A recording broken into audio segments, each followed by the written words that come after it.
পাগলার দর্শন। মুসলমানরা জানাজা করে কাফন করে কবর দিয়ে চলে যা, তারপরে ওরা চলে যাওয়ার পরে তোরা কবর থেকে উঠায় পুড়ায় ফেলা। উভয় পক্ষ বলছে ম্যাজিস্ট্রেটের বেটা রে, অরিজিনাল ম্যাজিস্ট্রেট। বলে খুশি? বলে হ্যাঁ খুশি। মুসলমানরা জানাজা করলো, দাফন কাফন করে জিয়ারত করে চলে গেল। হিন্দুরা কোদাল নিয়ে এসে কবর খুঁড়তে লাগলো। একটা কবর খুঁড়তে কি 3 দিন লাগে নাকি? জোরে কোন 3 ঘন্টা লাগে নাকি? মাত্র 20 মিনিটের ভিতরে কবরের খাপাসি উঠায়ে দেখে রে রমেশ একজন হিন্দুর বেটার লাশ নাই, লাশ নাই, এত বড় একটা গোলাপের ফুল পড়ে আছে। খালি অযথা ফতুয়াবাজি করে দেশটাকে ধ্বংস করো না। বাবার জমি জায়গা বিক্রি করে টাকা নিয়ে আমি বহুদূর ঘুরেছি। আজকে সব কথা না হলো কিছু কথা বলবো, রাজি আছেন নাকি? কারা কারা রাজি নাই হাত দেখান।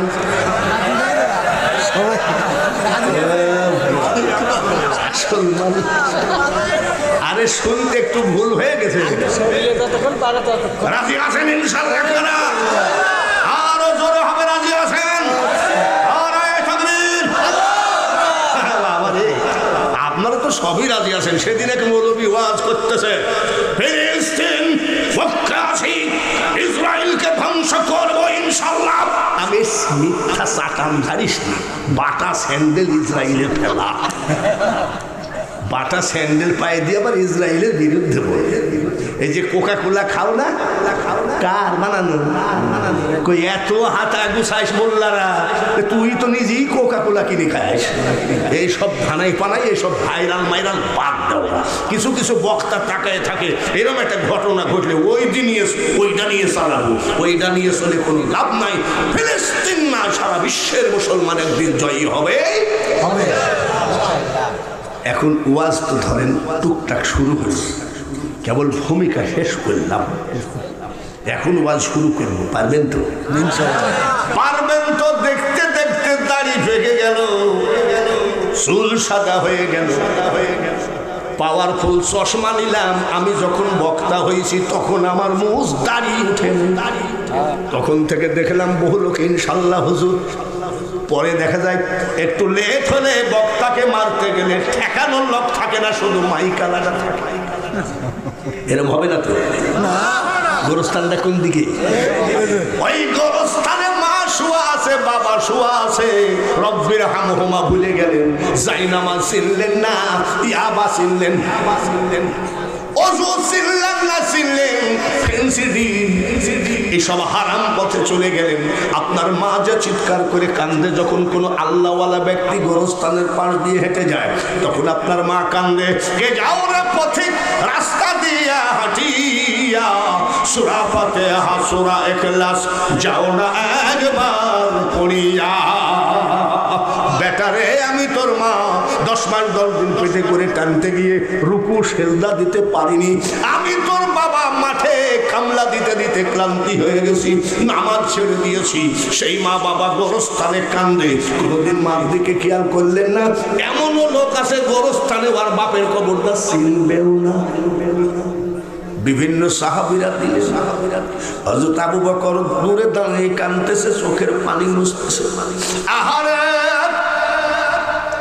আমি জীবন ভর দানের সময় সবার আগে থাকতাম, আর আজকে কি ব্যাপার, আমি দান দিতে পারছি না।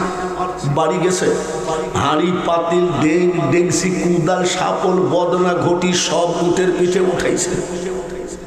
সব শেষে আসতেছে, আমার নবী বলে, আবু বকর তুমি তো সবার আগে দান দাও, আজকে তুমি কি ব্যাপারটা কি?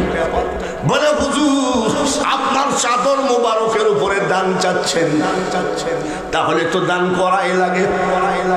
আমার যা ছিল সব আপনার চাদর মোবারকের উপরে দিয়ে দিলাম। বলে দেরি কেন? বলে হাঁড়ি পাতিল ডেকসি কুদাল শাপল কুড়াইতে আমার একটু লেট হয়ে গেছে, মাফ করে দিয়ে। আমার নবী বলেন, আবু বকর রে, তোমার যে প্রেম, তোমার যে মহব্বত, আমিও জবান দিলাম কাল কিয়ামতের মাঠে তোমার পা জান্নাতে না যাওয়া পর্যন্ত আমি নবী জান্নাতে ঢুকবো না। জোরে বলেন মারহাবা। দান করে সব শেষ করে ঠকলো না জিতলো? আবার কেটারে বললো ঠকলো? কি জিতা আগে শোনে না। আয়েশা সিদ্দিকা একটা একটা করে তারা গুনে। নবীজি এসে বলছে আয়েশা রে, ও আয়েশা, আকাশের যতগুলো তারা আছে তাকে 10 দিয়ে গুণ দিলে যা হয় আমার উমরের আমল নামায় আছে হাজার। হলো যার যার একটা ব্যাপার আছে না, মুখটা শুকায় গেল। আমার নবী ডাক দিয়ে বলে আয়েশা, এই সুন্দর কথাটা শুনে মুখটা তোমার শুকায় গেল কেন? বলি ইয়া রাসূলুল্লাহ, নবী গো, উমরের যদি এত নেকি থাকে তাহলে আমার আব্বার কি আছে? নবীজি একটুখানি ঠিক ছিল। আমার নবী বলি আয়েশা রে, তোমার বাবার ব্যাপারটা শোনো। আমি মুহাম্মদ সাল্লাল্লাহু আলাইহি ওয়াসাল্লাম যদি পৃথিবীতে কাউকে দোস্ত ডাকতাম সেটা ছিল তোমার বাবা আবু বকর। চিল্লায়ে বলেন মারহাবা। দান করতে করতে সব শেষ। কাফেররা বল টিটকারি মারে, আবু বকর পাগলামির একটা সীমা আছে। কেন? তুমি যে মুহাম্মদের বুকাস কথাবার্তা শুনো, জান্নাতের লোক দেখায়, জাহান্নামের ভয় দেখায়, আর যাই যা আছে সব দিয়ে আসো, দিতে দিতে তোমার শব্দ জিরো, একেবারে ডবল জিরো। তাই বলে কি তোমার কবরের জায়গাটাও রাখা লাগে না? তুমি তোমার লাশ দাফন হবে কোথায়? কাফেরদের টিটকারিতে ইমানের কিছুই কমতি হয় নাই, সুবহানাল্লাহ। কিন্তু মনে একটু কষ্ট লাগছে, কথা তো তাই। এশার নামাজ পড়ে কাঁদতেছে, মাবুদ গো, কাফের বেঈমানরা টিটকারি মারে। সুবহানাল্লাহ, মারহাবা। আসলে তো আমি বুঝতে পারি নাই, আমার কবরের জায়গাটা তো আমি রাখি নাই, সব তোমার হাবিবের মহব্বতে দান করে দিয়েছি। কিন্তু কাফেররা তো ঠিকই বলে আমার খবরটা হবে কোথায়? চোখের পানি ঝরে কেন্দ্রে হযরত আবু বকর জায়নামাজের উপরেই ঘুমাইয়ে গেছে। আল্লাহর রাসূল বলেন, আবু বকর রে, চোখের পানি মুছো, কবর তোমার জন্য রেডি, তুমি কবরের জন্য রেডি হও। আমি বলেছি মরার মতন মরো। কোন মরা? সেই মরাটার কথাই আজকে বলবো। আমরা মরি 7 দিন পরে লাশ পাওয়া যায় পুকুরের মধ্যে। ওয়াজ করতে গেছি, লঞ্চ ডুবে মারা গেছি, নিখোঁজ, মাছে খেয়ে ফেলেছি। প্রধানমন্ত্রী বঙ্গবন্ধুর কন্যা শেখ হাসিনার হাত থেকে বকশিশ নিল, ভলিবলে জিতলো, ইন্টারন্যাশনাল হয়ে গেল। প্রধানমন্ত্রী 1 লাখ টাকার একটা চেক দিল। এই গরিবের বেটা কি আমি হনুরে, আপনাদের দেশে সব কয় নাকি কি আমি আগে পরতো ফুল প্যান্ট, এখন পরলো হাফ প্যান্ট। ওই যে শেখ হাসিনা এখন পরে হাফ প্যান্ট। কি ব্যাপার বোঝেন না? চুলের ডিজাইন ছিল একরকম, হয়ে গেল ইন্ডিয়ান নায়িকাদের ডিজাইন। নায়কেরা নায়িকা বাবারে, বেশি বাড়া বাইরো না, ঝরে পড়ে যাবে। আবার বেশি খাটো হয় না, ছাগলে খেয়ে ফেলবে। এত বাড়া বেড়ে গেল শেখ হাসিনার হাতের একটা চেক পাওয়াতে, এমন বাড়া বেড়ে গেল। 2 ভাই মোটর সাইকেলে যাচ্ছিল, দেখবেন যারা একটু কি আমি হলো, এদের মোটর সাইকেল চালানোর ভাবি অন্যরকম। যেতে যেতে ড্রাম ট্রাক ছিলেন নাকি, ড্রাম ট্রাক নাকি ওর পাতি ভাঙতে পারলে 50,000 টাকা কোম্পানি পুরস্কার দিবি, এর নাম ড্রাম ট্রাক। একেবারে ড্রামটাকে তলে পড়েছে, মোটর সাইকেলের খোঁজ নাই। এক ভাই মরে পড়ে আছে, আর এক ভাইয়ের কল্লা একদিকে, বলি একদিকে। ও নলুয়া গোরস্থানের মানুষ গো, এই জায়গায় কিন্তু আমি কয়েকবার মাহফিল করেছি, ভালো করে বলে গেলাম। আর মনে হয় বেশি দিন নাই, তার কারণ আর কত চিল্লালাম তো কম না। হ্যাঁ হ্যাঁ, গলার ভাব দেখে তো মনে হয় 16 বছরের যুবক, কিন্তু আমার তো আর সে জিনিস নাই। জোরে বলেন ঠিক কিনা? গোরস্থানের জালসার ভাইরা, শেখ হাসিনা, খালেদা জিয়া, তারেক জিয়া, সজীব ওয়াজেদ জয়। রাজনীতি করতে হয় দেশ বাঁচানোর জন্য, তাই বলে এমন রাজনীতি করতে গিয়ে নিজেকে একেবারে শয়তান বানায় ফেলো না। কত লাশ চলে আসতেছে রাজনীতির মাঠের থেকে, জোরে বলেন ঠিক কিনা? আরো জোরে বলেন ঠিক কিনা? এক মহিলা গান গাইল, তলে তলে জলে কাউয়া কাদের মিয়া, শুনছেন নাকি? এই মহিলার নাচ হাজার হাজার মানুষের মধ্যে। এই মহিলা তো নিশ্চয় হিন্দুর মেয়ে না। আমি বিএনপির বিপক্ষে, আওয়ামী লীগের পক্ষে বলছি না, মা মরার মতো মরদ, বেপরদা হয়ে যেখানে সেখানে কুকুর শিয়ালের মতো মরে পড়ে থাইকো না। তার কারণে এই জিন্দেগিটা অনেক বড় জিন্দেগি। 10 মাস 10 দিন একটা জীবন চলে গেছে মার পেটে, তারপরে এই যে 70-80 বছর একটা জীবন, তারপরে আছে কবর, হাসর, মিজান, পুলসিরাত, আছে কি নাই? তাহলে আরো 4টা যদি সামনে থাকে। মাগো, তুমি যখন এসেছিলে ভবে, কেঁদেছিলে তুমি, হেসেছিল সবে, এমন জীবন করিও গঠন, হাসবে তুমি, তোমার জন্য কান্দিবে ভুবন।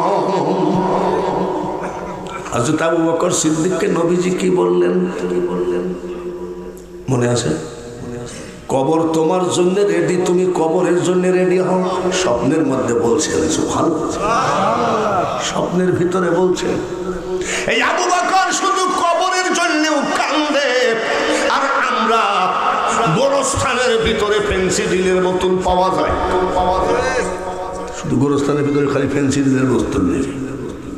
রাজশাহীতে গেছি ওয়াজ করতে, বিশাল একটা গোরস্থান, জায়গাটার নাম কাজলা। আমি এই গাড়ি দাঁড়াতে একটু জিয়ারত করে আসি। বড় একটা উঁচু কবরের পাশে যাই, মেলা কবর গোরস্থান। আসসালামু আলাইকুম ইয়া আহলাল কুবুর, আউযু বিল্লাহি মিনাশ শাইতানির রাজিম, বিসমিল্লাহির রহমানির রহিম। জিয়ারত করতেছি, উঁচু কবর, ওই পাশে দেখি ফিস ফিস করে আলাপ আলোচনা করে। কিরে, লোক দেখা যায় না, কিন্তু ফিস ফিস করে কথা। ভূত মত নাকি, জিনমিন নাকি? আমার লোম টোম বাপু সে খারাপ হয়ে গেছে। আপনার ভয় নাই নাকি? নাকি ভয় খালি আমারই আছে? আছে নাকি? কিরকম সাহস আল্লাহ, রাত 3টার সময় একলাই যাই অত গোরস্থানে। তোমার বাপের কবরের কাছে যাই, যদি কও আসসালামু আলাইকুম, তোমার বাপ যদি কবরের ভিতর থেকে বলে কেবা আসিস, বাবা বলেন ঠিক কিনা? আমি দেখতেছি লোম টোম খাড়া হয়ে গেছে, আমি তাড়াতাড়ি মোনাজাত করি, পালাইতে গিয়ে দেখি ওই কবরটার ওই পাশে একটা মেয়েদের উড়না দেখা যায়। কি ব্যাপার? রাজশাহী ভার্সিটির যুবক আর যুবতী কবরের উপরে হাত দিয়ে শপথ করছে, পরে আবার তালাক ফালাক দিবা না তো। আর শপথ করার জায়গা পাইস না রে বেটা বেটি, কবর ছুঁয়ে শপথ করতে গেছিস। নবীজি বলেন এমন একটা জামানা আসবে, যেই জামানায় হাতের তালুতে আগুন রাখা যেমন কঠিন হবে, ঠিক ঈমান রাখাও তেমন কঠিন হবে।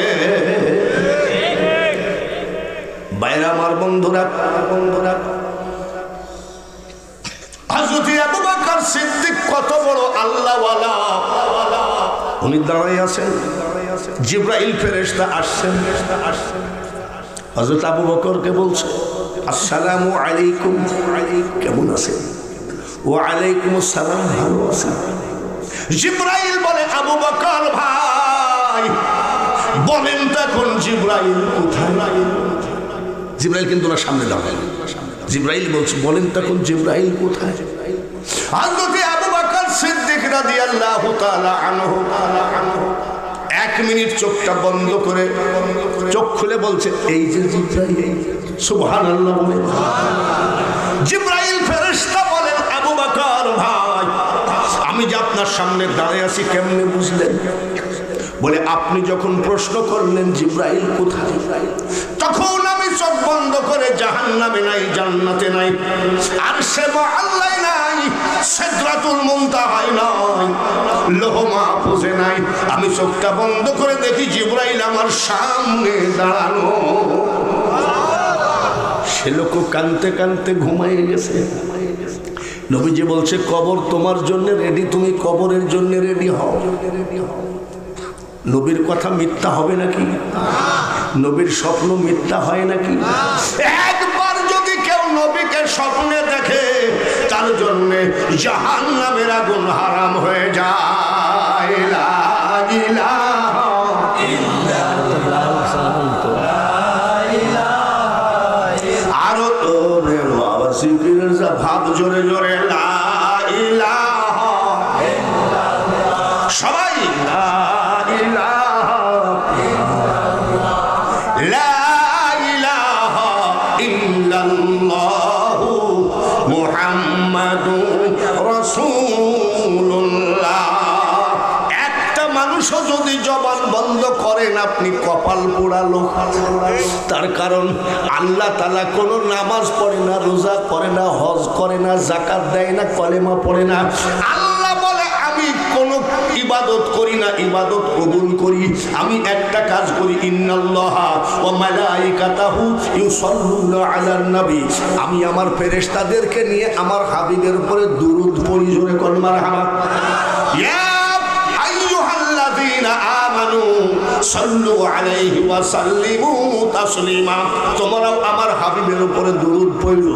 যার জন্য ওই আল্লাহর হুকুম একটু পালন করেন, চোখটা বন্ধ করে সবুজ গম্বুজটা খেয়াল করে পড়ি, আল্লাহুম্মা জোরে জোরে সাল্লি আলা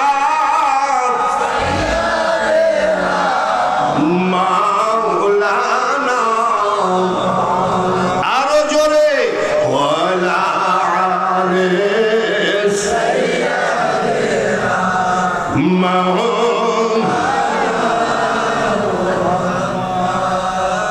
যেথায় থাকো, যে অবস্থায় থাকো, নবীজিকে ভুইলো না, নবীজিকে না ভুলিলে নবী তোমায় ভুলবেন না। আল্লাহুম্মা সাল্লি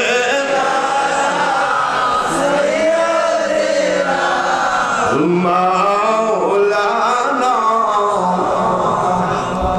ওয়ালা আলি সাইয়্যিদিনা মাওলানা। আজান হয়ে গেল।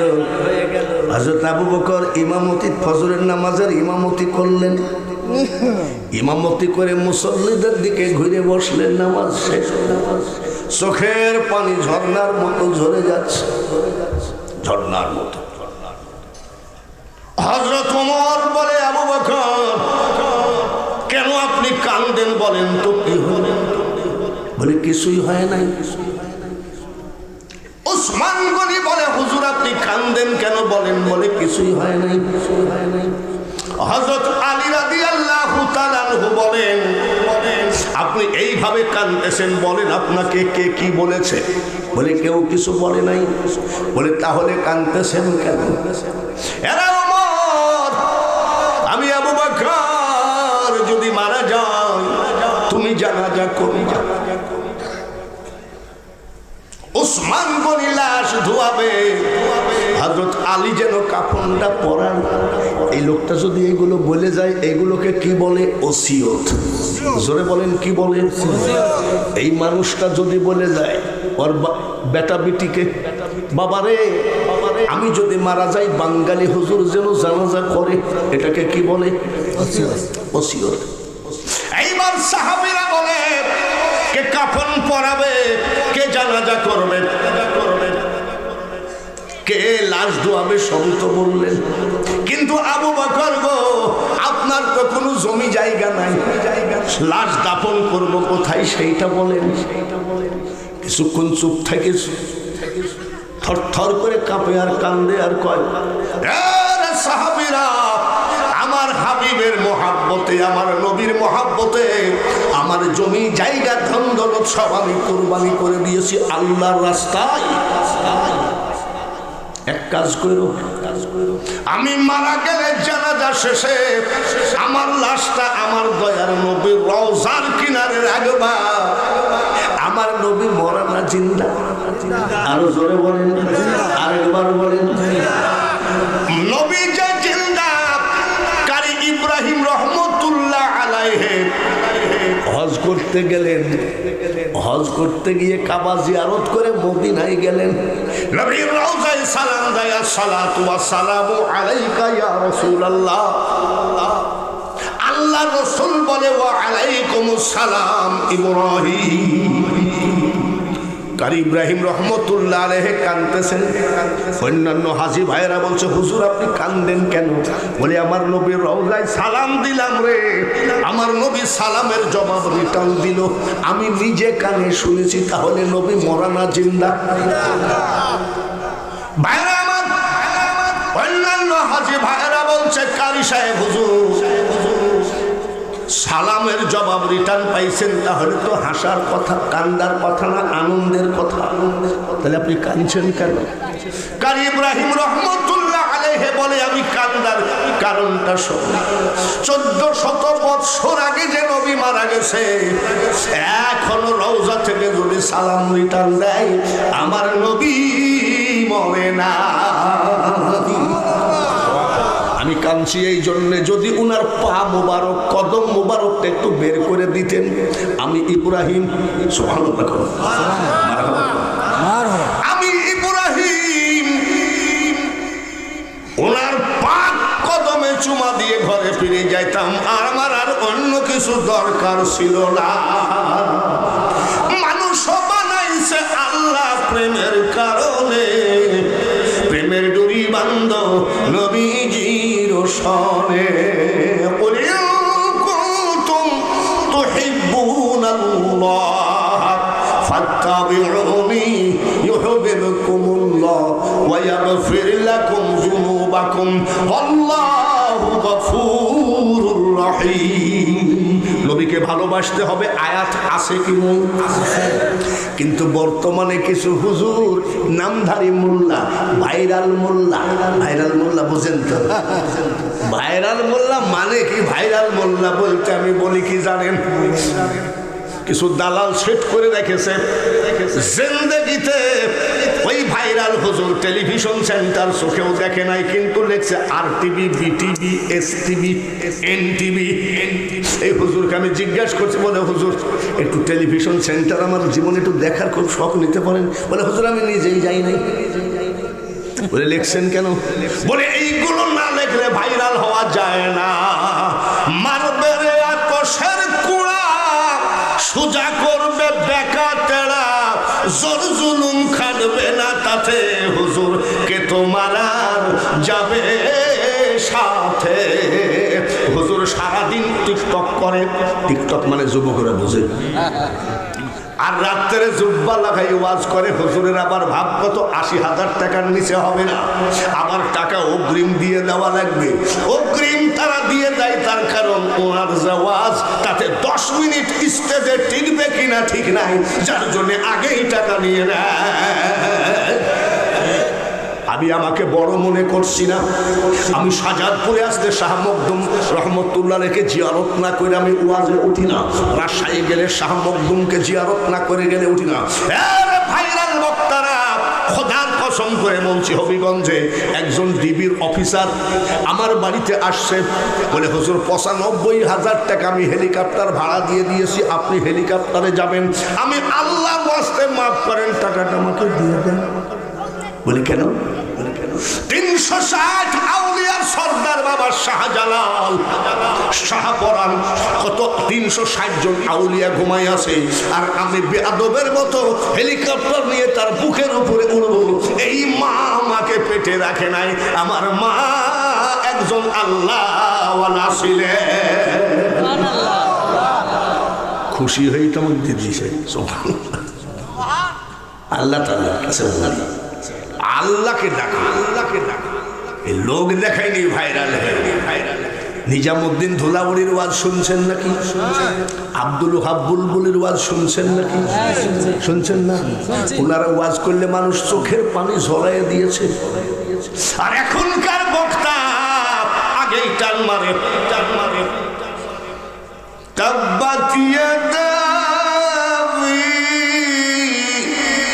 টান মারে, ও মনে করে কি ডান মাইলি বক্তা কারি হয়।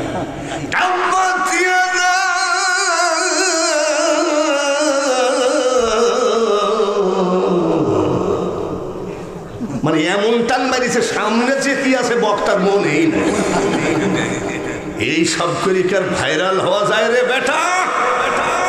বাংলার মাটিতে মাটিতে আলো কত গেল, কত কোথায় তাদের ঠিকানা, আর কতদিন খেলবি খেলা, মরণ কি তোর হবে না?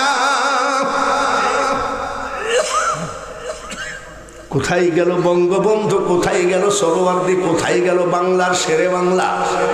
সবার ঠিকানা কোন জায়গায়? জোরে বলেন। কবরস্থান যদি হয়, বক্তা যদি আল্লাহওয়ালা না হয়, জনগণ কোনদিন আমলদার হবে না। আমি অন্যায় বিনয় করে বলছি, আগের বক্তার কথা বলছি না, আবার মনে করেন না।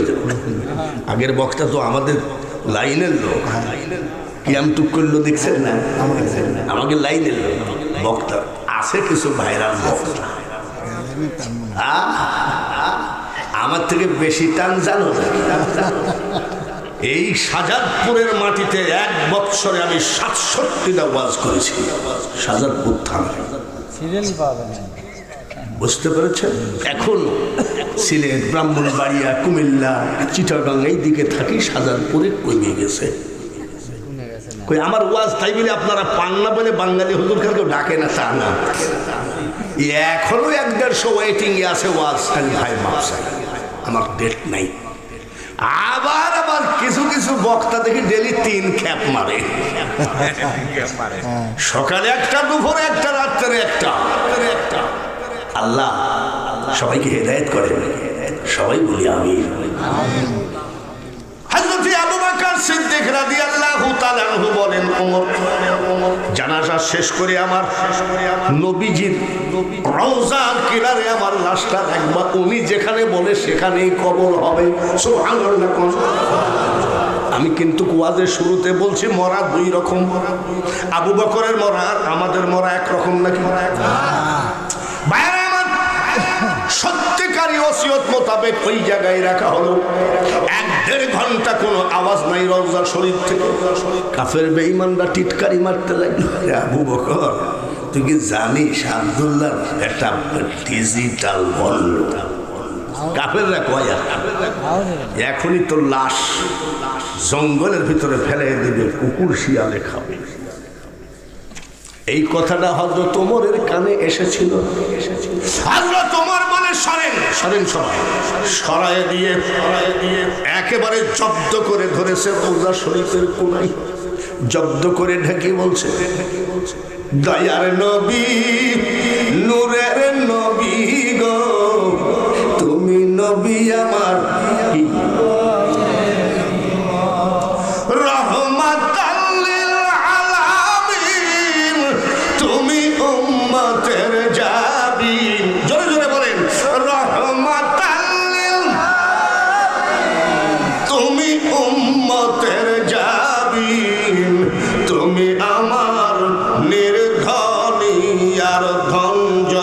দয়ার নবী, সবাই নূরের নবী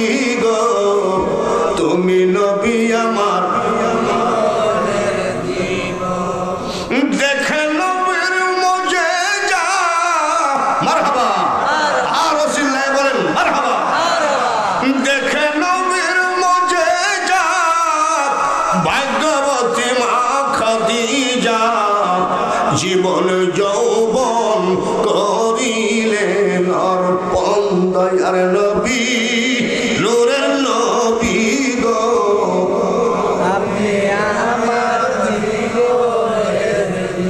হযরত আবু বকরের চোখ হযরত উমরের চোখের পানি পড়ে রওজা থেকে আওয়াজ আসতেছে কান্দো কেন কান্দো কেন বলে ইয়া রাসূলুল্লাহ নবী গো আবু বকর তো আপনার প্রেমে সর্বস্ব শেষ করেছে কবরের জায়গা নাই ও তো ওসিয়ত করে গেছে আপনি যেখানে বলবেন সেখানে এটা তো ছটফট করো কেন বলছি সুবহানাল্লাহ নবীজি বলছে ছটফট করো কেন বলছি বলে দেরি হওয়াতে তো কাফের বেঈমানরা টিটকারি মারতেছে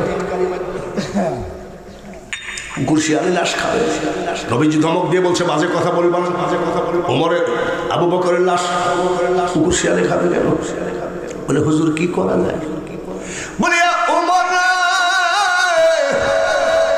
আমার আবু বকর আমাকে ছাড়া কোনোদিন চলে না কাফেররা ইট মেরেছে পাথর মেরেছে আবু বকর বুক পেতে দিয়েছে আমার গায়ে লাগতে চাই নাই পাহাড়ের গুহার ভিতরে আমার পাগল আবু বকরের রানের উপরে মাথা দিয়ে ঘুমাইছি কাফের জ্বালাই ওই দেশটা করেছি আমার আবু বকরের ঘুমের ক্ষতি হবে বলে বিশেষ সমস্ত দেহ জর্জরিত হয়ে গেল আবু বকর আমাকে ঘুমের থেকে ডাকে না এত কাছে সব শুনে ওমর রে রুহানি জগতে দুই বন্ধু এক জায়গায় হয়েছি কথাবার্তা বলতে গিয়ে একটু লেট হচ্ছে তাই নাকি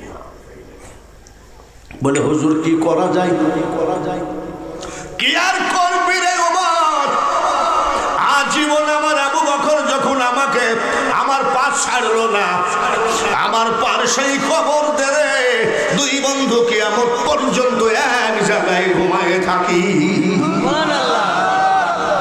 যারা হজ করেছেন বলেন তো নবীর পাশের কবরটা কার তারপরের টাকা হযরত ওমর তারপরের টাকা আরেকটা জায়গা ফাঁকা আছে এটা কার ঈসা আলাইহিস সালাম আবার দুনিয়ায় আসবেন ইসলামের দাওয়াত দিয়ে মারা যাবেন ওই জায়গাটা তার জন্য রাখা হয়েছে বলে কেন রাখা হয়েছে তাওরাত জবুর ইনজিল কিতাব একেবারে সাইজ করে পড়ে দেখে আমার নবী যদি দুনিয়ায় না আসতেন নবীও হতো না দুনিয়া হতো না পাহাড় পর্বত নদী নালা সাত সমুদ্র কিছুই হতো না ঠিক কিনা আমার নবী সম্পর্কে আল্লাহ তাআলা বলেন দোস্ত আমার মুহাম্মদ রে আমার নামের সাথে জড়িত মারহাবা বলেন যাহার সৃষ্টি না হইলে কিছুই পয়দা না হইতো ওয়াজের লাইন কুন্ডা মর দুই রকম মরা হযরত আবু বকরের মরা কি আমাদের মতন নাকি উহুদের যুদ্ধে নবীজির দাঁত ভেঙে দিল শুধু তাই না লোহার রড কাফেররা এই দিক দিয়ে ঢুকাই এই দিক দিয়ে বের করে দিয়েছে আর কানার দল কয় মোহাম্মদ আমিও শয়তানও তো অত বড় কথা কয় না জোরে বলেন ঠিক কিনা কানার দল কয় ও বড় ভাই আল্লাহ তাআলা বলছেন নবীর স্ত্রীগণ তামাম পৃথিবীর জন্য মাতা স্বরূপ নবীর স্ত্রী আমাদের কে হয় মা তাহলে নবী কে হয় জোরে বল আরে বাবা আপনি আমার স্ত্রীকে বলবেন আম্মাজান কেমন আছেন আর আমাকে বলবেন দুলা ভাই কই যান তাই হয় না তোরা নবীকে বড় ভাই বলে কোন আইনে পাগলে কি না খায় ছাগলে কি না খায় পাগলে কি না বলে ওসব বাদ দেয় দোস্ত আমার মুহাম্মদ রে আমার নামের সাথে জড়িত যাহার সৃষ্টি না হইলে কিছুই পয়দা না হইতো সেই নবীর উম্মত আমরা খুশি না বেজার আরো জোরে কোন খুশি হলে কি বলা লাগে আলহামদুলিল্লাহ নারায়ে তাকবীর নারায়ে রিসালাত ইউটিউবের ভিতরে দেখবেন নারায়ে রিসালাত বলার সাথে সাথে এক মোল্লা বলতেছে এক মোল্লা কয় এটা বাজে শুনুন ফালতু কথা উঠাই যাবে। দেখবেন কিছু কিছু মোল্লা আবার একটা নতুন ইস্যু পাইছে, ওয়াজ নসিহতটা জানে না। ওই মমতাজের কয়টা গান বুকটা ফাইটতে যায়, ও টুকটুকির মা তোমার টুকটুকি কেন কথা দেয় না, এসব কবি আর বয়াতিদের কাছে গান শিখে শিখে তাই এখন বলে। আর যুবক সওয়াল পর একটু কেতুকুতু, ওরাও খুব মজা পায় ওই বক্তায় নিয়ে আসে।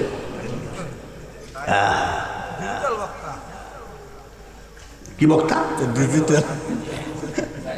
আমরা যদি বলি এ দুনিয়া দেখতে সুন্দর মানুষ মানুষ শুধু মায়ার ঘর, আইসো একা যাইবা একা কিসের অহংকার রে বলো, কিসের অহংকার। এই গানে টান মারলে ওই ডিজিটাল বক্তা আবার ওকে আনো কেন পাকা, কি বলে আর সেই বক্তারা আমার গান পছন্দ করেন, আবার ওনারা গান। কত দুঃখ দিলি বন্ধু রে বন্ধু, এই দেখেন এই যুবক কিন্তু এখন লেডি উঠবে, তোর পীড়িতের দেওয়ানা রে দেওয়ানা। এই যত নাজায়েজ গান দিয়ে বক্তারা 60,000 1,000 নিয়ে দৌড় মারে, কথা বুঝছেন? কিন্তু দেখেছি আজ আছে কাল নাই। আধুনিক মানে কি? আজ আছে জোরে কোন আজ আছে কাল নাই। আর আধুনিক বাদে যেগুলো যে সব মাল ও আজীবন আছে। আমার কথা বলছি না, আমি একটা বক্তা নাকি, বক্তা না বক্তা চাকর। বাইরে আমার বন্ধুরা, পর্দার আড়ালে মা বোনেরা, খুব জ্ঞানের সাথে ওয়াজগুলো শুনতে হবে। মরার মতো মরো, হাক্কা তুকাতিহি ওয়ালা তামুতুন্না ইল্লা ওয়া আনতুম মুসলিমুন। মুসলমান না হয়ে, প্রকৃত মুসলমান না হয়ে কবরে এসো না। এটা কার কথা? বাইরে আমার নবীজির এই দিক দিয়ে রড বের করে দিল, দাঁত ভেঙে গেল। দাঁত ভঙ্গা যন্ত্রণা আছে কি আছে না? আমার মনে হয় বাবা এই দাঁতের যন্ত্রণার উপর আর কিছু না। আমার একবার হয়েছিল মাড়ির দাঁতে ব্যথা, তো মনে হয় যে যাই পুকুরের মধ্যে সব কাপড় চুপড় সহ ডুব মারি, সেই দাঁত ভেঙে দিল। চারিদিকে কাফের বেঈমানরা বলে দিল কুতিলা মুহাম্মদ, মুহাম্মদ কত মরে গেছে। এটা ভাইরাল করে দিছে কথা। এইবার বাবাজিরা রে, ও যুবক ভাইরা শোনো, ছোট ছোট মাসুম বাচ্চারা বের হয়ে যাচ্ছে। মা জিজ্ঞাসা করেছে রে কই যাস? বলে মা আর তোমার বুকের দুধ খাবো না গো মা। বলে কেন? আমরা শুনলাম আমাদের আখেরি পয়গম্বরকে মেরে ফেলেছে অতল, যার জন্য যেই দেশে নবী নাই সেই দেশে আমরা কেমনে বাঁচি? দরকার নাই, কানতে কানতে লাইন দিয়ে চলে যায়। হানজালা বলে একজন সাহাবী কেবলমাত্র বিয়ে করে এসেছে, গত রাত্রে বাসর ঘর হয়েছে, স্বামী স্ত্রী মিলন হয়েছে, ফরজ গোসল করতে পুকুরে যাচ্ছিল। এমন সময় জিজ্ঞাসা করে বাচ্চারা, তোমরা কাঁদতেছো কেন? বলে তুমি কি জানো না কুতিলা মুহাম্মদ, আমাদের নবীকে খতম করে দিয়েছে কাফেররা। এর নাম আশেক। সঙ্গে সঙ্গে বাড়ি গেছে, গোসল করে নাই। আলমারির ভিতর থেকে তলোয়ার বের করে কয়, স্ত্রী রে থাকো, জোরে বলেন মারহাবা, থাকো, যদি বেঁচে থাকি দেখা হবে, আর যদি মারা যাই দেখা হবে হাসরে। বলে কোথায় যাচ্ছ? বলে আমার নবীকে নাকি কাফের বেঈমানরা মেরে ফেলেছে, কাফের বেঈমানরা মেরে ফেলেছে। থাকো, বলছে ঠিক আছে। বলে একটু দাঁড়ান, এক বদনা পানি নিয়ে আসছে। বলে পা দুখানা দেন। বউটা ঢেলে দিল পায়ে। স্বামী জিজ্ঞাসা করে এটার ব্যাপার নাকি, বলো। আমার তো মনের মধ্যে সর্বক্ষণ খুঁতখুত করবে। বলে স্বামী গো, একটা রাত আপনার হামজালার সাথে কাটাইছি। ওজুর পানি দিতে পারিনি, খাবারের পানি দিতে পারি নাই, খাবার আদায় দিতে পারি নাই, আপনার একটা লুঙ্গি ধুয়ে দিতে পারলাম না। এই পা দুখানা ধুয়ে দিলাম কিয়ামতের মাঠে, আপনাকে ছেড়ে দিলাম। আমি চাই স্বামী গো আপনি যেন ফিরত না আসেন। বলে কেন?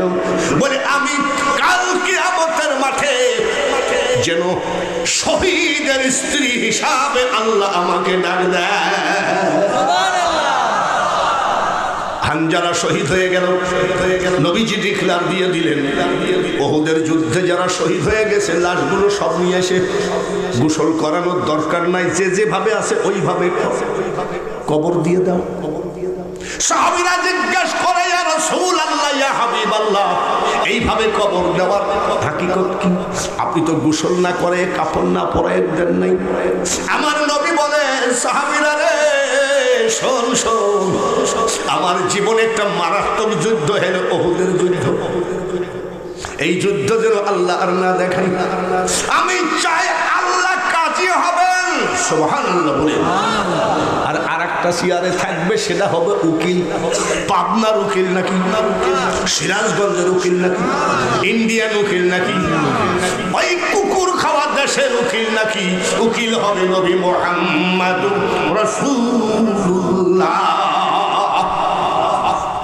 আমি উকিল হব, আল্লাহ বিচারক হবে। যেখানে তলোয়ার মারা হয়েছে, কারুর জিহ্বা কেটে নিয়ে গেছে, কারুর কান কেটে নিয়ে গেছে, ওই অবস্থায় আল্লাহর সামনে হাজির হবে। আল্লাহ জিজ্ঞাসা করবে, তোরা কারা রে? সেই দিন ওহুদের শহীদ আল্লাহ বলবে, আল্লাহ আমরা কোরআনের জন্য ওহুদের মাঠে শহীদ হয়ে গেছিলাম। আমি তোদের নবী বলছি, একটাকেও গোসল করানো যাবে না, ওইভাবে কবর দিয়ে দে। পাগলের মতো ওই হানজালার স্ত্রী এসে আউলা এলোমেলো চুল, পাগলের মতো এসে কয়, আসসালাতু ওয়াসসালামু আলাইকা ইয়া রাসূলুল্লাহ, আসসালাতু ওয়াসসালামু আলাইকা ইয়া হাবিবাল্লাহ। নবী গো, নবী গো, শুনলাম নাকি বিনা গোসলে দাফন করাবেন? বলে হ্যাঁ। বলে হুজুর, আপনি বিনা গোসলে দাফন করাবেন, এটা আপনার হুকুম, কিন্তু সবাইকে আপনি বিনা গোসলে দাফন করেন। কিন্তু আমার একটা আরজি হুজুর গো, আমার স্বামীকে খবরদার আপনি বিনা গোসলে দাফন করবেন না। বাড়ি কোথায় তোমার? তোমার স্বামীর নাম কি? বলে আমার স্বামীর নাম হানজালা। গত রাত্রে আমাকে বিয়ে করে নিয়ে আসছে, আমরা স্বামী স্ত্রী মিলন হয়েছি। উনি নাপাকি দূর করার জন্য গোসল করতে যাচ্ছিলেন। এই মদিনার ছেলেরা পাগলের মতো চিৎকার করে কাঁদতে কাঁদতে আসছিল। হঠাৎ করে রাস্তার ভিতরে শুনতে পায়, আলমারি ভেঙে তলোয়ার নিয়ে আপনার প্রেমে পাগল পারা হয়ে আমার স্বামী ছুটে আসে।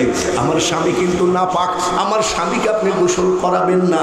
বলে জানমা, আমি দেখতেছি, আপনি ঘরে যান, আমি দেখতেছি। সাহাবীরা রে, দেখতো আমার হানজালার লাশটা কোথায়? যারা শহীদ হয়ে গেছে সব লাশ পাওয়া গেল, হানজালার লাশ পাওয়া যায় না। নবীজি একটু চিন্তা জগতে পুষলেন, মনে হয় কাফের বেঈমানরা হানজালাকে ধরে নিয়ে গেল নাকি।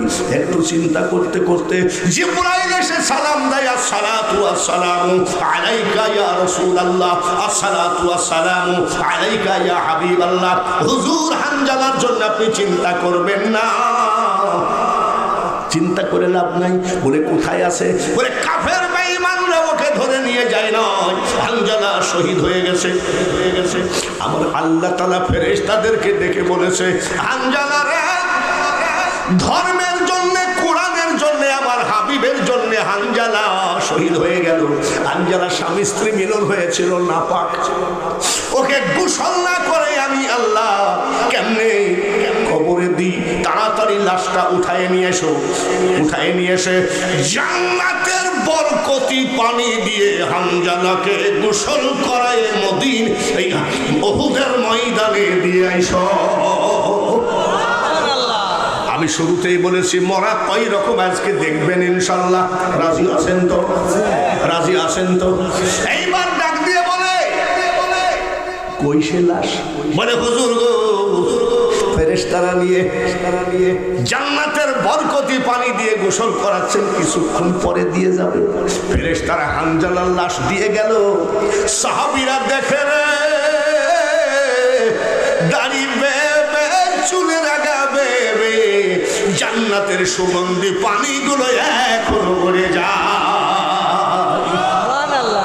তুমি যখন এসেছিলে ভবে কেন্দেছিলে, তুমি হেসেছিল সবে, এমন জীবন করিও গঠন, হাসিবে তুমি তোমার জন্য কান্দিবে ভবন।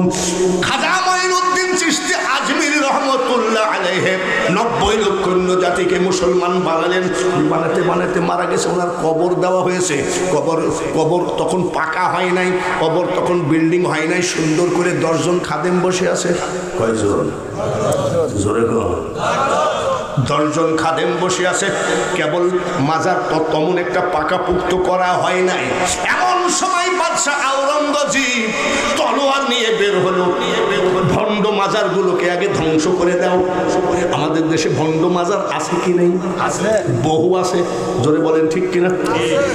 লম্বা চুল ছিল, মুখে মুছ ছিল, দুই পাশে 2 মহিলা বসে থাকতো, খেপা আর খেপি। খেপা দেখবেন যে মাজারে গেলে পীর বাবাজি বসে আছে, পাশে এক মহিলা, পাশে এক মহিলা। আমি একদিন জিজ্ঞেস করছি যে ইনার আবার কারা?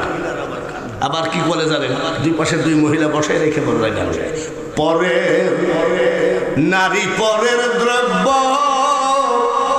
হরণ করো না, পারে যেতে পারবা না। ঠিকই তো বল, কিন্তু এই মহিলারা কারা? বলে এই মহিলারা হলো খেপা আর খেপি। পীর বাবা খেপা আর মহিলা হলো খেপি। পর্দার মা বোনেরা, আল্লাহর কোরআন পড়ো, শ্বশুর শাশুড়ির খেদমত করো, স্বামীর খেদমত করো, পর্দায় থাকো। কারোর জন্যে, তোমাদের জন্যে জান্নাতের দরজা খোলা থাকবে। খবরদার খেপার পাল্লাই পড়ো না, তোমাকে খেপি বানাইয়ে ছেড়ে দেবে। এরকম খেপার মাজার আছে কি নাই? ওই খেপার মাজার ভাঙলো।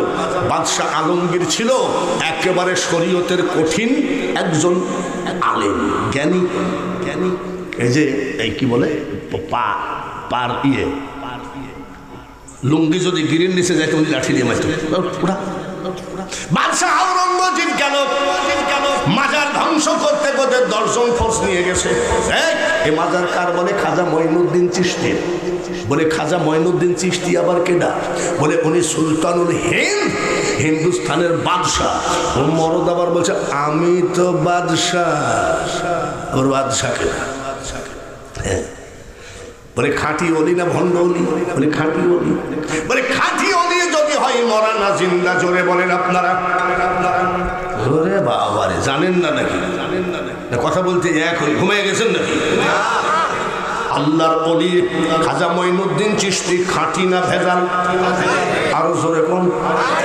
জিজ্ঞাসা করে ইনি খাঁটি অলি না ভণ্ড অলি? বলে খাঁটি অলি, সুলতানুল হিন্দ। তাই নাকি? বলে হয়। বলে তাই যদি হয় আমি সালাম দিব, মাজার থেকে যদি জবাব না আসে তাহলে কিন্তু তোদের সবার কল্লা নামাইয়ে দিব। বলে দেন, আসসালামু আলাইকুম ইয়া গরিব নওয়াজ। সালামের জবাব নাই। 4-5 জন খাদেম ছাড়িয়ে দো। সালামের জবাব না দিলে কি করবে? খাদেমদেরকে কল্লা কাটিয়ে দেবে, মাজার ধ্বংস করবে। 4-5 জন খাদেম ছাড়িয়ে দো। যাদের একান্ত বিশ্বাস আছে, ঈমান আছে, তারা বসে আছে। আর একবার সালাম দেয়, আসসালামু আলাইকুম ইয়া গরিব নওয়াজ। এবার হলো জবাব আসে নাই। বাকি 4-5 জন ছাড়িয়ে দো। থাকলো মাত্র পাকা ঈমান যাদের, তারা বসে আছে। এরাও কয় লা ইলাহা ইল্লাল্লাহ। কি যে হবে বুঝতে পারতেছি না। কয়বার সালাম দিয়েছে? 3 বার সালাম দিয়েছে, আসসালামু আলাইকুম ইয়া গরিব নওয়াজ। আরেকবার বলেন আল্লাহর ওলিরা মরা না জিন্দা? আরো জোরে বলেন জিন্দা। আলাউলিয়া লা ইয়ামুতু হাদিসে লিখন, আউলিয়ারা রহে জিন্দা নাই তাদের মরণ। 3 বারের বেলায় বলছে ওয়া আলাইকুমুস সালাম হে বাদশাহ, হে বাদশাহ। খাদেমরা বলছে আল্লাহ বাসালাম। জবাব দিয়েছে কি দেয় নাই? এবার বাদশাহ বড় তাগড়া বাদশাহ, ডাক দিয়ে বলে গরিব নওয়াজ, আপনি যে এত বড় আল্লাহর ওলি। প্রথমবারে তো জবাব দিলেন না, দ্বিতীয়বারে জবাব দিলেন না, তৃতীয়বারে বললেন ওয়ালাইকুম সালাম। তাহলে কি আমার এই তলোয়ার যে মাইরে ফেলবো, খাদেম টাদেম সব মাজার টাজার উল্টায় দিব, এই তলোয়ারের ভয়ে সালাম দিলেন নাকি? চিন্তা করেনি। এবার আর এক ফেকড়া বাস। খাজা মঈনুদ্দিন চিশতির রওজা থেকে আওয়াজ আসতেছে, বাদশারে আমি মঈনুদ্দিন পৃথিবীরাজের তলোয়ারকে ভয় করি না। জোরে বলেন মারহাবা। আমি তিনবারের বেলায় দিলাম কেন? তুমি যখন প্রথম সালাম দাও আমি মদিনায় রওনা দিলাম, দ্বিতীয় সালাম যখন দাও তখন আমি মদিনায় অবস্থান করি, সুবহানাল্লাহ। তৃতীয় সালাম যখন দাও তখন আমি রওজাতে ঢুকলাম মদিনা থেকে এসে, তাই রওজা থেকে আমি ওয়ালাইকুম সালাম বলেছি। একটু পাসপোর্টে ভিসা লাগান, ভিসা লাগাইয়ে পাসপোর্ট 6-7 হাজার টাকা, আর আজমি শরীফে বাংলাদেশের 1020 টাকা হলে রাজার হালে ঘুরিয়ে আসা যায়। একটু গিয়ে দেখেন বাবাজি ওই খাজা গরিব নওয়াজের মাজারের উপরে 50 কেজি স্বর্ণ দিয়ে গম্বুজ করা আছে। আমি খাজার ইতিহাস বলতে আসি নাই, আমি একটা কথা বলতে আসিছি, মরণ ওদের মরণ মরণ আর আমাদের মরণ মরণ। বাঙালি হুজুরের লাশ পাওয়া গেল খাইদের মধ্যে, গর্তের মধ্যে, ব্রিজের নিচে বাঙালি হুজুরের লাশ পাওয়া গেল পাটের ভুঁয়ে, পাটের জমিনে। আর আল্লাহর ওলিদের ব্যাপারটা আপনি বাংলাদেশ টেলিভিশনে একটা মৃত্যু দিবস পালন করে, ওর নাম হলো রমেশ চন্দ্র শীল। হিন্দু না মুসলমান? জোরে কম। রমেশ চন্দ্র শীল অন্ধ লোক ছিল, চোখে দেখতো না। গয়া গেছে, কাশী গেছে, কাবা গেল, বৃন্দাবন গেল, কোন জায়গায় কেউ চোখ ভালো করতে পারলো না। ওনার বাড়ি হলো চিটাগাং গোয়ালখালী থানা গন্দন্ডি গ্রামে। ডাক দিয়ে এক লোক বলতেছে মাঝ ভান্ডারে যাও, মাওলানা সৈয়দ গুলামুর রহমান একজন আল্লাহর ওলি, উনি বলছে শেষবারের মতো একটু দেখে আসি। তখন বাবা ভান্ডারী গৌসুল আজম মাওলানা সৈয়দ গুলামুর রহমান অজু করতেছিলেন। এমন সময় হিন্দুর বেটা তারপরে আবার লাফি যাই বলছে এখানে গুলাম রহমানকে অজুর পানি এইভাবে ছিটাইয়ে দেওয়ার সাথে সাথে চোখ খুলে গেল। জোরে বলেন মারহাবা। আল্লাহর ওলিরা এমন পারে কি পারে না? আল্লাহর ওলিদের কেরামতি নিয়ে যদি বাঙালি হুজুর ওয়াজ করে এক বৈঠকে কমপক্ষে 5-6 দিন হলেও ওয়াজ শেষ হবে না। তার কারণ আমি ওলিদের উপরে রিসার্চ করেছি, যে দেশেতে ঘুমাই কত আউলিয়া দরবেশ, সে যে আমার জন্মভূমি সোনার বাংলাদেশ। অজুর পানি ছিটানোর সাথে সাথে উনি চোখ খুলে গেল। চোখ খোলার পরে উনি মুরিদ হয়ে গেল। মুরিদ হওয়ার পরে একতারা দিয়ে শুধু গান গাইতো, মাইজ ভান্ডারি গান। দেখে যারে মাইজ ভান্ডারে, দেখে যারে, এরকম হাজার হাজার গান আমার মুখস্থ আছে। উনি গান গাইতে লাগলো, দিন থাকিতে ওরে পাগল গেলি না তুই মাইজ ভান্ডার, মনের আগুন মিটল না তোর পাইলি না মওলার দিদার। উনি হিন্দুর ছেলে, মুরিদ হওয়ার পরে খালি গান গাইতে গাইতে এবার মারা গেল রমেশ চন্দ্র শীল। বিটিভি বাংলাদেশ সরকার প্রতি বছর মৃত্যু দিবস পালন করে, জাতা লোক না। হিন্দুর বেটা মারা গেল, মারা গেলে পরে মুসলমানরা জানাজা করবে, তার মানে মাওলানা সৈয়দ গুলামুর রহমানের কাছে মুরিদ হয়েছিল, আমরা জানাজা করব। হিন্দুরা বলছে আমরা পুড়াবো, মুসলমানরা বলছে আমরা জানাজা করব। হিন্দুরা কি বলছে? পুড়াবো, আমরা পুড়াবো। এইভাবে উভয় পক্ষে লাঠি পাল্লা বল্লম বের করলো, উভয় পক্ষ হিন্দু মুসলমান মারামারি বেঁধে যাবে। শেষ পর্যন্ত একটা কমিটি হয়ে রমেশ চন্দ্র শীলের লাশ করে থাকলো, মামলা করলো কোর্টে। ওই সময় ম্যাজিস্ট্রেট মুস্কি হাসি দিয়ে রায় দিল কি জানো? ওই সময় মুস্কি হাসি দিয়ে রায় দিল, বলাই যে তোমরা কোথায় বলে কি লাশ পচে গেলে তখন থাকবি কি করে তোরা? কবে মামলা নিষ্পত্তি হবে? লাশ যদি ফাইটে যায় তখন কি হবে? হিন্দুরা বলছে আমরা ফাটা লাশ, পচা লাশ পোড়াবো। মুসলমানরা বলছে আমরাও পচা। এখনকার গুলোর গানটা ভালো করে শুনিলে সেলফিরা, আগে যদি জানতাম রে বন্ধু, মারা গেছে বন্ধু বেরিয়ে গেছে, তো তুমি যাইবা যে ছাড়িয়া, বন্ধু কাঁদতেছে, বান্ধবী মারা গেছে, দুসরন মাছ বান্ধিয়া রাখতাম মাথার চুল দিয়া, ওর মাথায় চুলই নাই থাকতো। আর আব্দুল আলীম ওর স্ত্রীর নামে 2 মণ ধান, জোরে মা বাপের জন্য দোয়া চাইছে। আব্দুল আলীম গান গাইছে, মন ভরা মজলি না তুই রসুল নামের রসে।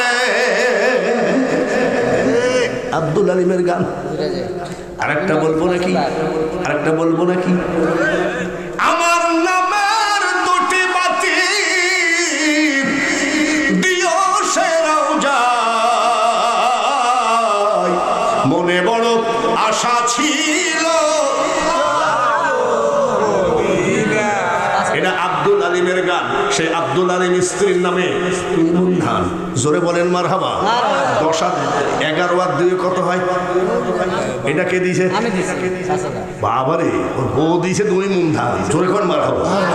আবার ও দিয়েছে নগদ 5,000 টাকা, ওর বোর 2,000, ওর বোর 2 মণ ধান দিয়ে ধান হয়েছে 13 মণ। একটু হাত তুলি, আল্লাহুম্মা আমিন। দানকারীরও মা বাপের আল্লাহ সুখে রাখেন কবরে, নূরের টুপি মাথায় দিয়া আল্লাহ উঠাবেন কিয়ামতে। গরিবরা প্রথম হাত তুলেছে ময়নাল 2 মণ, এইভাবে দিতে দিতে 2 মণ করে দিতে দিতে মোট 13 মণ। 11 মণ হলো আব্দুল আলীমের স্ত্রীর নামে 2 মণ। জানি না তার মা বাবা আছে কি নাই। ছোট্ট কালে মা বাপ যার মরে রে,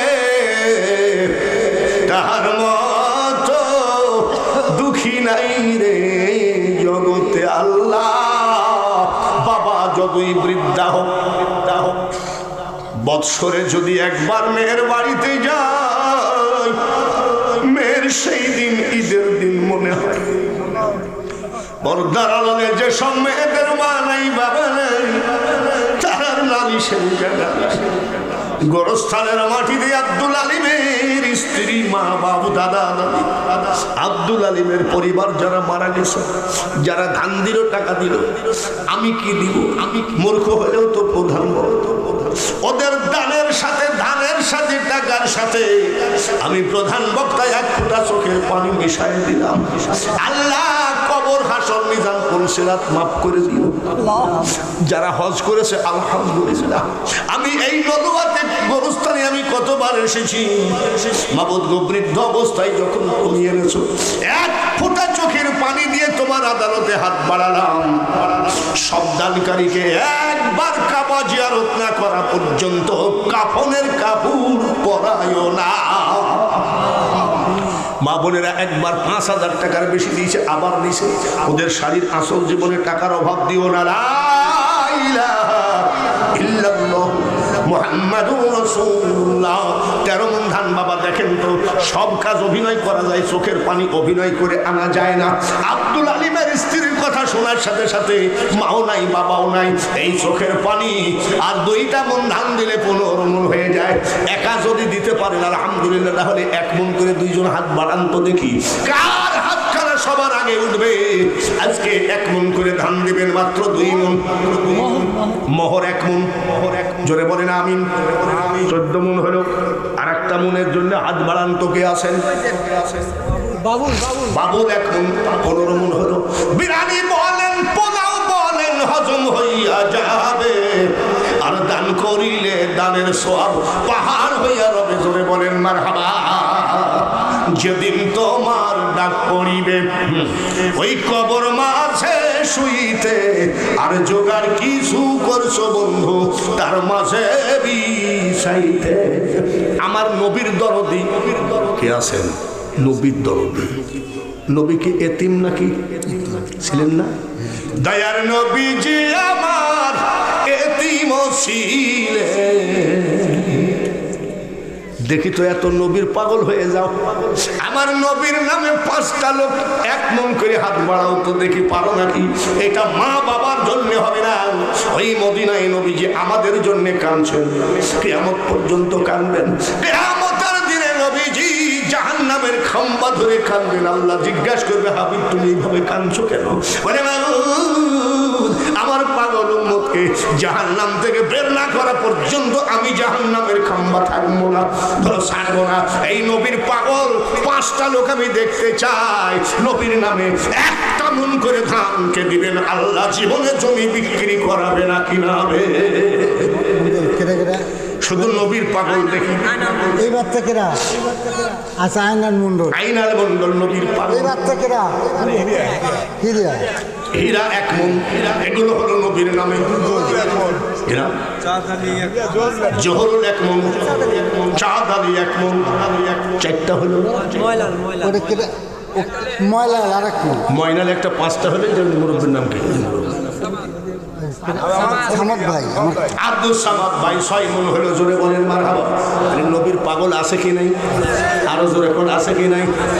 দয়ার নবী পাগলের দল বলবা কবি শোনার সাথে মদিনায় যাই সব যাওয়া হবে ইনশাল্লাহ। বলেন ইনশাল্লাহ। দোয়া কবুল হয় না? একে মৌলবীদের দোয়া কবুল হয় নাকি? হবে। যান বাতিয়ার পাড়া যান, বাতিয়ার পাড়া ওই যে বনগ্রাম যাইতে বাতিয়ার পাড়ায় রেজাউল হাজি শাহজাদপুরে 3,500 টাকা বেতনে চাকরি করত। আমাকে কয় দাদা আমার একটু হজের খুব নিশা, যা হবে। আবার জালসায় যাই কয় দাদা আমার হজের খুব নিশা, একটু আমি যা হবে। একদিন দিলদেবা বাস স্ট্যান্ডে দুধ চালিয়ে এসে বলছে দাদা একটা হজ হবে তো? আমি 1 দোয়া বারবার চাই যা হবে। বলছে দাদা তোমার পুরো আমার বিশ্বাস আছে। আমি আমারও আমার আল্লাহর পুরো বিশ্বাস আছে। ও বলছে আমার পুরো বিশ্বাস, আর আমি বলছি আমার আল্লাহর পুরো আমার বিশ্বাস আছে। ও আল্লাহ হজের টাইমে একটা ফোন এসে খালি কান দেয়। আমি কেনা বলে দাদা আমি বাতিয়ার পাড়া রেজাউল। আমি কি রে? বলে দাদা আমি নবীর রওজা থেকে মাত্র 10 হাত দূরে। আমি কেমনে গেলি? বলে দাদা আপনার দোয়া ছাড়া সম্ভব হয় নাই। আমি যে কোম্পানিতে চাকরি করি মালিক আমাকে নিয়ে আসছে, আল্লাহ পারে কি পারে না। হজের থেকে আসলো। আমি কাশীনাথপুর যাচ্ছিলাম, বনগ্রাম কাশীনাথপুর একটা পুরাতন মাদ্রাসা আছে, মহাপিলে যাচ্ছি। ওই জায়গায় ডাক দিয়ে বলছে দাদা একটু বসা লাগবে। যে বাতিয়ার পাড়া না বাতিয়া, হ্যাঁ বাতিয়ার পাড়া। দাদা একটু বস। আমি টাইম নাই যে, আমার জন্য খেজুর দিল, 1 বোতল জমজম করার পানি দিল, একটা জাই নামাজ দিল, একটা হাজির রুমাল দিল। আমি বলছি রেজাউল রে দোয়া করলাম আবার হবে, আবার হবে। দোয়া করলাম কি বলছে আবার? জোরে করে আবার। তো ঘরের ভিতর থেকে কে জানি হাসতেছে মহিলা। তুমি কি না? বলে তোমার নাতি বউ হাসতেছে। আমি কেন হাসে? বলে একবারই হয় না দাদা। আমি না রে, আল্লাহ পারে। পরের বছর আবার ওই রেজাউল মক্কা থেকে ফোন করেছে। আমি মক্কা শরীফে। বলে কেমনি গেলি? বলে দাদু ভাই আমি ভালো বাবুর্চি, ভালো রান্না করতে পারি। গতবার হাজিদেরকে রান্না করে খাওয়াইছিলাম, এই হাজির আমাকে চান্দা তুলে নিয়ে আসছে। পারে নাকি? কি পারে? জোরে কর মারা। দিলদুবা বাস স্ট্যান্ডে গাড়ির সামনে দাঁড়াইছে, জানলা খুলে দিয়ে কিরে বলে দাদা এবার তো টাকা পয়সা নিয়ে যাই নাই, এবার তো হাজির আমাকে নিজেরা চান্দা তুলে নিয়ে পানিটা একটু খাইও। আমি যা তোর আর একবার হবে। বলছে দাদা না, আমি আল্লাহ নিতে পারি। 1 বার না 2 বার না রে পাগলের দল, কোথায় খুঁজে বেড়াও। এই নিশিরাত্রি যখন এই পাগলরা আমিন আমিন করে, আর এই পাগলের যখন চোখের পানি পড়ে, আল্লাহর আরশে বসে আল্লাহ শুধু কয় লেখ কবুল কবুল। 6 বার হজ করেছে। শাহজাদপুরের কাহিনী কুষ্টিয়ার কাহিনী হলে মিথ্যা হতো, ভাইরাল করার জন্য বলতাম। আর ভাইরাল করার বয়স আমার নাই, ওদের বয়স আছে। যারা ভাইরালের বয়স আছে, আমার ভাইরালের বয়স নাই। বাবাজি রে, যারা যারা ধান দিলেন, আমি দোয়া করি 1 বার হলেও যেন মক্কা মদিনা জিয়ারত করা। বলেন তো কে আছেন? আর একটা মন, এটা নবীর নামে বলছি না, নবীর নামে 5টা মন চাইছিলাম, 5 মন হয়ে গেছে। এবার 1 নম্বরে মাকে দেন আধা মন, বাবাকে দেন আধা মন। 10 মাস 10 দিন ওই মার পেটে ছিলেন, ওটা হলো আপনার বেডরুম। এইবার পৃথিবীতে আসার সাথে সাথে সর্বপ্রথম রেস্টুরেন্ট হোটেল হলো মার বুকের দুধ, সর্বপ্রথম মাস্টার হলো আপনার মা। হাঁটার মাস্টার, কথা বলানোর মাস্টার, কি নাম? সানোয়ার। মা বাবার জন্য 1 মন ধান, জোরে বলেন আমিন। শরীফ আলী 1 মন ধান, জোরে বলেন আমিন। এই মুরব্বী গোলাম ভাই 1 মন। পিছনে আরেকটা হাত তাক, ভালো করে দেখেন। শাহ আলম 1 মন। আপনারা হাত তুলছেন আর আমি কর গুনতেছি, 4 মন হলো। আর একটা মন রে বেটা, আয় আয় আয়। সবই যখন হলো রে, ধানের জমিন ছিল না, কামলা দিয়ে খাইতাম। এখন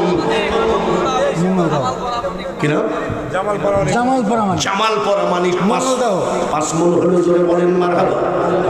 একটু বুকে হাত দিয়ে বলেন, আপনি কামলা দিয়ে খাইতেন আর এখন আপনি 10টা 5টা কামলা খাটান, এটার মালিককে আল্লাহ।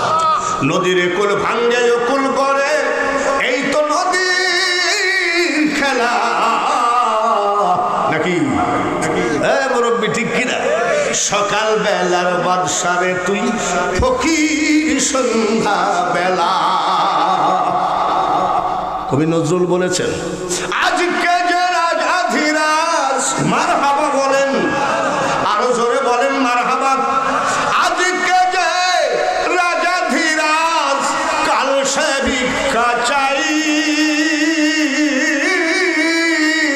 কারো কোনদিন সমান নাহি যায়। বিদায় তো হবই উস্তাদের মায়ের শেষে। আর 2টা লোক 2 মন টান দেন। আমার একটু ওয়াজ করাই, এগুলো নিয়ে যান, এগুলো নিয়ে যাও। আমার একটু ওয়াজ করার জন্য মনটা ছটফট করতেছে। উস্তাদের মায়ের আর 2টা মন ধান দেন তো দেখি সর্বপ্রথম। আচ্ছা, কি নাম? মিরু। মিরু মিরু মিরু মিরু মিরু। আর আজকের প্রধান অতিথি হলো হালিমুল হক। আচ্ছা, আলহাজ মন্ডল। আলহাজ মন্ডল বিদেশে বিপাকে ছেলে মারা যায়, পাড়া পড়শে না জানিতে জানে আগে তার বাপ আর মায়। আলহাজ মন্ডল, কি মন্ডল? আলহাজ মন্ডল। আর ছেলেকে যেন জান্নাতি ছেলে হিসাবে কবুল করেন, জোরে কোন আমিন।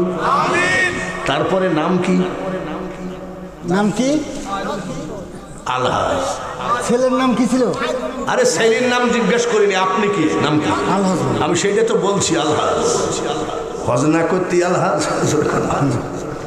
হজনা করতে আলহাজ।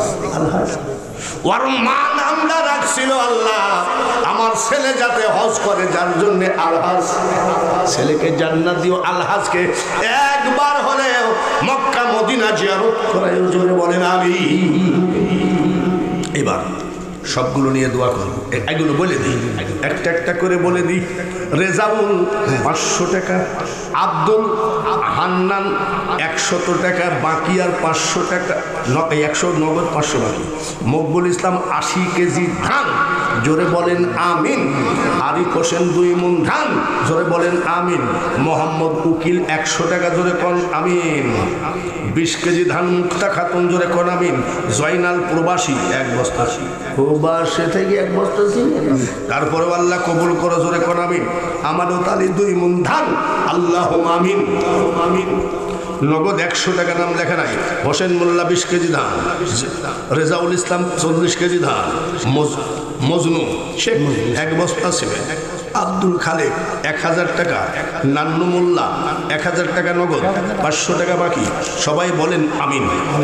হ্যাঁ, জোরে কোন আমিন আমিন। ইউসুফ শেখ 190 টাকা, জোরে বলেন আমিন। সুজন আলী শেখ 100 টাকা, 1 বস্তা সিমেন্ট, জোরে বলেন আমিন। বরাত 200 টাকা নগদ, 300 টাকা বাকি, জোরে বলেন আমিন আমিন। তোমারও কাছে নাকি? তোমার কাছে হুজুর। মারহাবা, তোমারও কাছে? তোমার কাছে হুজুর, অনেক তোমার। তাড়াতাড়ি তবারকের প্যাকেটটা ভর্তি করেন। 1টা বাজে বাবাজি রে, আমি আপনাদের যাইতে লাগবে 10 মিনিট, 15 মিনিট, 20 মিনিট, আর আমার লাগবে 3 ঘন্টা বাড়িতে। সালাতু খায়রুম মিনান নাওম। শাহান শেখ 1 বস্তা সিমেন্ট 500 টাকা। ওমর আলী 500 টাকা। জোরে বলেন আমিন। আমির চাঁদ 1000 টাকা। নারায়ে তাকবীর। খুব দেখা দুদিন ফোন করছিল, মেরু ভাই আমার বড় পছন্দের উনি একটা লোক। সে আমাকে এখন যদি বলি তাহলে মনে করবে হুজুর আওয়ামী লীগের দ্বারা, যার জন্য আমি এসব কথা বলতে চাই না। আওয়ামী লীগ বুঝি না, বিএনপি বুঝি না। আমি দেখেছি মেরু ভাই এখানে ওখানে যায়, আসলেই প্যান্ডেলে যাইতো, সর্বপ্রথম আমার সাথে দেখা করে এত সুন্দর করে সালাম দিত, আসসালামু আলাইকুম। আর এমন নেতা কয় সালাম আলাইকুম। বাইরে আমার, আমি কারোর পক্ষে বিপক্ষে বলছি না, লোকটা ভালো, ঠিক কিনা? দোয়া করি আল্লাহ সকল সমস্যার সমাধান দেন। এই নুর ভাই, হালিমুল হক নুর ভাই শাহজাদপুরের একজন নেতাদের মধ্যে একজন নেতা, জোরে বলেন ঠিক কিনা? বাড়াবিল খারুয়া জুমলা বড় ঈদগাহ মসজিদ, ওই যে গোরস্থান মাঠে তার ছেলে দান করে আসছে আমল। আমি সেই কথাটা আমার এখনো মনেই আছে। আল্লাহ তাআলা যেন কবুল করেন, সবাই বলি আমিন। আরো জোরে করেন আমিন। আব্বা এখন তো 1টা বাজে, তোমার ওগুলো রেডি রেখেন। আর এইবার আপনারা ফার্স্ট, সুবহানাল্লাহ সুবহানাল্লাহ। আপনারা কি ফার্স্ট? কিসে ফার্স্ট? দানকারীতে ফার্স্ট। কিসে ফার্স্ট? দানকারীতে। কিন্তু অনেক সময় ইচ্ছা থাকলেও দেওয়া হয় না, বাইরে থেকেও দান করছে, ইচ্ছা থাকলেও দেওয়া হয় না। তার কারণ নাই, মানুষের একটু অসুবিধাও আছে। গরুর বাথান তো আপনাদের আছে, জোরে বলেন ঠিক কিনা? শাহজাদপুরের মানুষ জোরে কোন আলহামদুলিল্লাহ। টাকা আসতে আচ্ছা, শাহজাদপুরে যে জোরে করে আলহামদুলিল্লাহ বলতে বললাম, তো মরা আলহামদুলিল্লাহ। জোরে বলেন আলহামদুলিল্লাহ। শাহজাদপুরের মানুষ, উত্তরবঙ্গের তেলের ডিপো আপনাদের, দুধের ফ্যাক্টরি আপনাদের, ঠিক কিনা? ঘরে ঘরে দুধ আছে কিনা? আছে। আপনাদের দেশের পায়েস খাইলে একবার মনে পড়বে মরার আগে আরেকবার খাতা। আর আমাদের কুষ্টিয়ার পায়েস যদি একবার খান, বলবেন যে আল্লাহ জীবনে মরে গেলেও যেন ওই পায়েস আর না খাই। দুধ দিল ভরপুর, মারহাবা কোন। তেলের টাঙ্কি একেবারে উত্তরবঙ্গে তেলের ডিপো, জোরে কোন মারহাবা। আপনাদের মাঝে শুয়ে আছেন করতোয়া নদীর উপরে হযরত মখদুম বাবা, মারহাবা কোন। হযরত জালালউদ্দিন রুমি রহমাতুল্লাহ আলাইহি বিশ্বের মধ্যে বিখ্যাত আলেম, তার পীর হযরত শামস তাবরিজির মাজার, জোরে বলেন আলহামদুলিল্লাহ। নদীর ওই পারে হযরত হাবিবুল্লাহ শাহ, বলেন আলহামদুলিল্লাহ। এটা কোন জেলা? সিরাজগঞ্জ জেলার মধ্যে মাত্র কয়েক মাইল দূরে তারাস শাহ শরীফ জেমদানি রহমতুল্লাহ আলাইহি। আসসালামু আলাইকুম। আমি বিশ্বনবী রাসূল পাক সাল্লাল্লাহু আলাইহি ওয়াসাল্লামের নামের উপরে দিয়ে দিচ্ছে বিডিআর, সরে কর মারহাবা। নবী পাকের কত বড় ভক্ত, কয় মন? 2 মন। নারায়ে তাকবীর। জানি না হজ করেছে কি না, হাজারো মুসল্লিদেরকে নিয়ে দোয়া করি এই বিডিআরকে তোমার হাবিবের রওজায় যেন একবার চোখের পানি ঝরায় দিয়ে কাঁদতে পারে। আল্লাহুম্মা আমিন। আলহামদুলিল্লাহ। হজ করেছে হাজী আব্দুল জলিল, বিডিআর সরকারি চাকরি করেছে আজীবন। যখন আমার মুখ দিয়ে হজের কথা বের হয়ে গেছে, তোমার হুকুম ছাড়া তো কোনো কথা বের হয় না, তোমার হুকুম ছাড়া গাছের পাতা নড়ে না, পড়ে না। ওর বেটা বিটিকে একবার হজ করাইও। যতদিন জীবিত থাকবে আল্লাহ তোমার হাবিবের বড় পাগল আলহাজ আব্দুল জলিল বিডিআর, ওই